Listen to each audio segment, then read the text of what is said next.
Waalaikumsalam warahmatullahi wabarakatuh. Tes. Ya Rabbi bil Mustafa baligh maqasidana waghfir lana ma madaya wasi'al karami. Ya Rabbi bil Mustafa baligh maqasidana waghfir lana ma madaya wasi'al karami. Wal habibul ladzi turja syafa'atuhu li kulli hawli minal awali muqtahimi. Ya Rabbi bil Mustafa baligh maqasidana waghfir lana ma madaya wasi'al karami. La ilallahi fal mustamsikuna bi mustamsikuna bi hablin ghairi muqasimi. Ya Rabbi bil Mustafa baligh maqasidana waghfir lana ma madaya wasi'al karami. Allahumma salli wa sallim wa barik alaihi. وبارك عليه وعلى Alhamdulillahilladzi an'ama alaina bi ni'matil imani wa islam. Wassalatu wassalamu ala sayyidina Muhammadin khairil anam sallallahu alaihi wasallam. wa ala alihi wa sahbihi wasallam, amma ba'd. Mukarramun para alim ulama, para asatidzah berkhusus guru-guru kita, mukarram Ustaz para Furqan, para bin Yusuf, mukarram Haji Ahmad Habibi, mukarram Ustaz Abdul Hamid Mustafa, dan segenap pengurus Majelis Salim Ukhuwah Islamiyah dan segenap pengurus masjid, wabil khusus pengurus masjid Nurus Salam. Bapak Ibu sekalian yang saya hormati, alhamdulillah, mari sama-sama kita panjatkan puji syukur kehadirat Allah Subhanahu wa taala. Pada kesempatan pagi hari ini kembali kita hadir dalam rangka taklim rutin yang biasa dilaksanakan setiap hari Ahad pagi. Sholawat serta salam mari sama-sama kita sampaikan kepada junjungan Nabi besar kita Muhammad sallallahu alaihi wasallam. Mudah-mudahan kita semua akan mendapatkan syafaat dari Rasulullah sallallahu alaihi wasallam. Tanpa berpanjang kalam, ayat wa ma arsalna.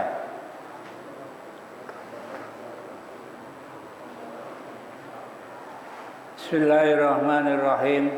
Wa ma arsalna min qablika mir rasulin wala nabiyyin illa iza tamanna alqa syaitanu fi umniyatihi.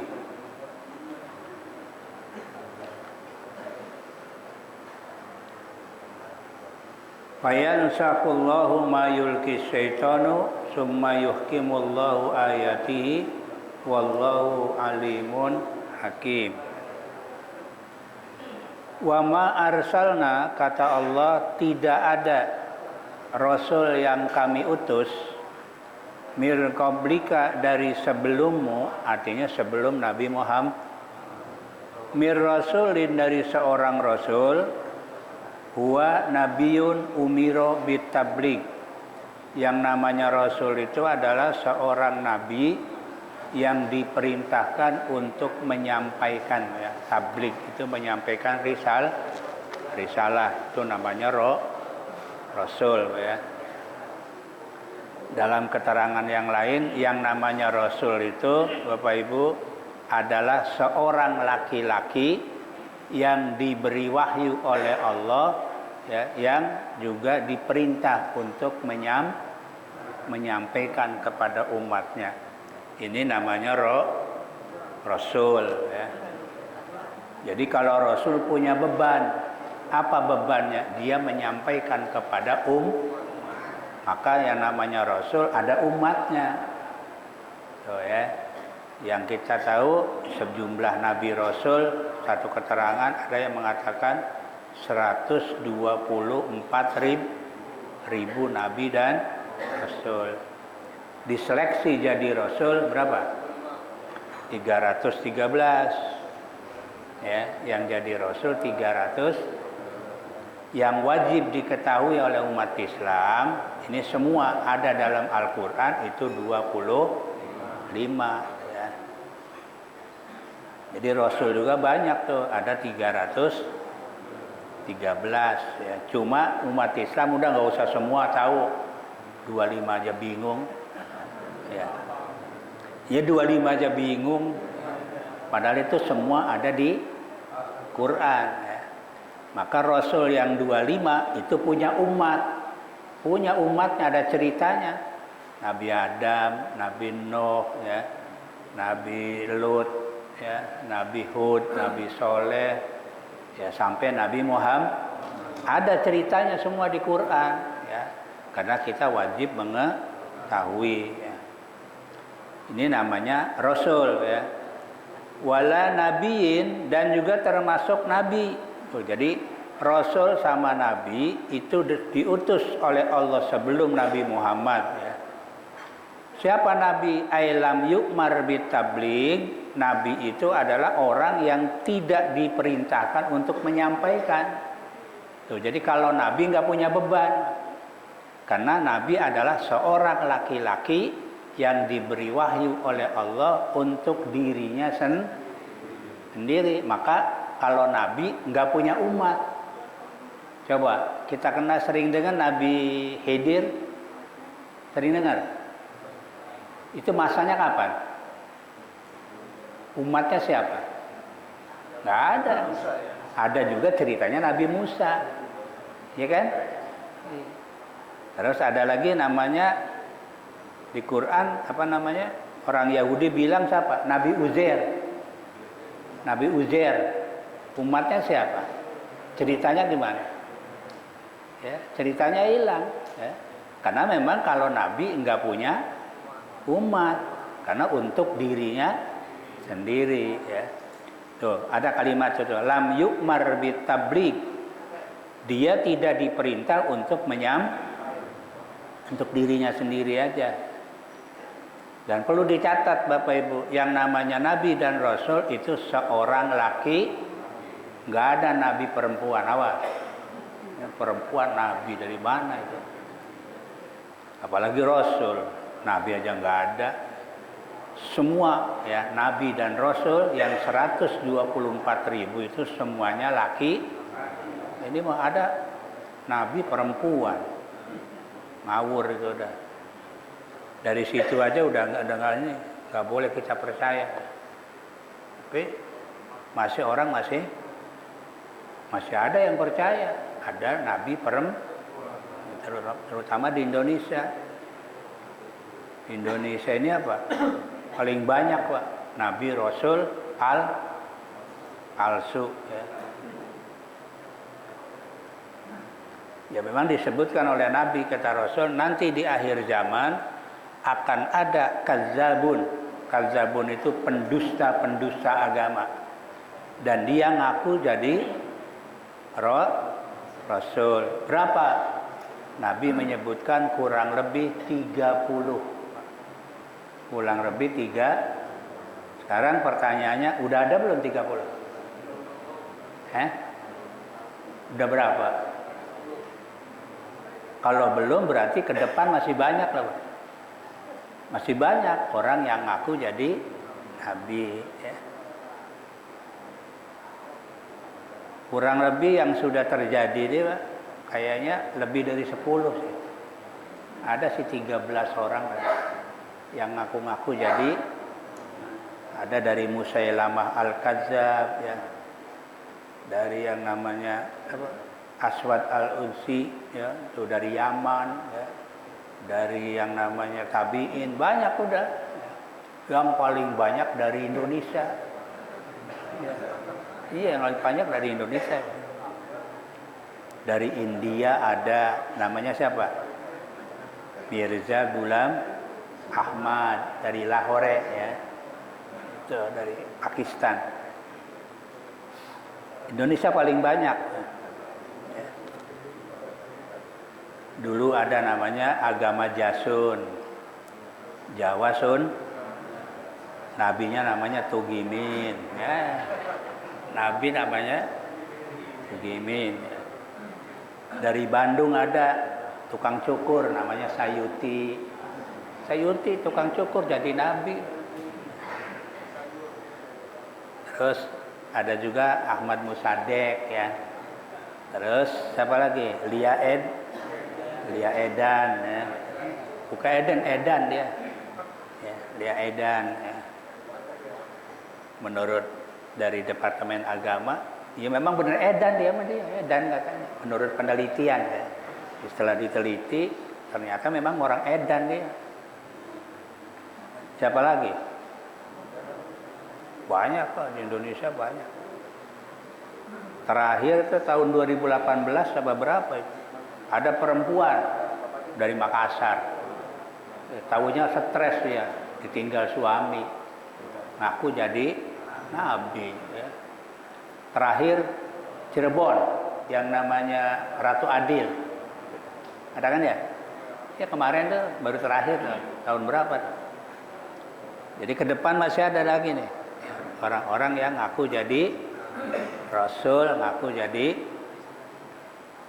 Jadi kata Allah, tidak semua kami utus dari sebelum engkau Muhammad, baik seorang Rasul maupun seorang Nabi, illa tamanna, melainkan apabila ia membaca atau membaca Al-Quran, alqasyaitanu fi umniyati, setan pun memasukkan godaan-godaan terhadap bacaan itu. Jadi dari dulu ya, dari sebelum Nabi Muhammad, kalau ada Nabi, Rasul menyampaikan risalah, maka setan ikut campur, tuh ya. Jadi digoda sama setan, ya. Tuh. Jadi godaan terhadap bacaan itu, ya.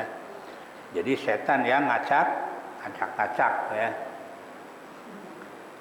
Ai qara'atku ma laysa minal Qur'an mimma yardahul mursalu ilaihim. Yaitu apa? Di sini membisikkan apa-apa yang bukan Al-Qur'an dan disukai oleh orang-orang yang diutus kepada mereka. Tuh. Jadi setan menyampaikan kepada mereka, kepada umat-umat Nabi, ya. Jadi diselimpangkan, ya. Jadi apa yang disampaikan oleh Nabi dan Rasul, ya, dari Allah, tapi diselimpangkan oleh setan. Karena kan ada yang namanya kitab Allah kan diturunkan kepada para Nabi dan Rasul. Berapa? Kitab Allah yang diturunkan kepada para Nabi dan Rasul berapa? Jumlahnya 104. Yang 100 berbentuk suhuf, yang 4 berbentuk kitab. Yang 10 suhuf Nabi Adam. Nabi Adam dikasih 10 suhuf. Yang kedua Nabi Sis. Tahu Nabi Sis? Nabi Sis anak terakhir Nabi Adam. Ya. Nabi Adam ini kan anaknya banyak, ya. Menurut riwayat Ibu Hawa itu melahirkan 21 kali. Setiap lahir 2 kembar. Laki 1, perempuan 1. Jadi kira-kira jumlah anaknya berapa? 41 ya. Dua tim sepak bola itu. Iya. Ya 41. 41 yang terakhir 1 Nabi Sis. Dia mah enggak berpasangan, dia sendiri lahir. Itu jadi nabi. Dikasih kitab suhuf oleh Allah berapa? 50. 50 suhuf. Udah berapa tuh? 60. Nabi Idris 30. Ya. Nabi Idris 30 ya. Nabi Idris ini cucu ya dari Nabi Adam. Ya. Dan nanti kan jalurnya Nabi Nuh terus ke situ. Tapi Idris dulu, Idris ya. Nabi Sis Idris ya. Nabi Idris inilah yang diajarkan oleh Allah bikin baju, ngejahit, apalagi yang bisa nulis, diajari tulisan oleh Allah. Itu dari Nabi Idris. Yang 10 Nabi Ibrahim. Nabi Ibrahim 10 suhuf. Berapa itu? 100 kan? Ya, Zabur Nabi Daud, ya, terus Taurat Nabi Musa, Injil Nabi Isa, Al-Quran Nabi Muhammad. Jadi jumlahnya 104 ya. Itu kitab yang diturunkan oleh Allah kepada para nabi dan rasul ya. Tapi yang 100 berbentuk suhuf ya. Jadi membisikkan apa-apa yang bukan Al-Quran dan disukai oleh orang-orang yang diutus kepada mereka.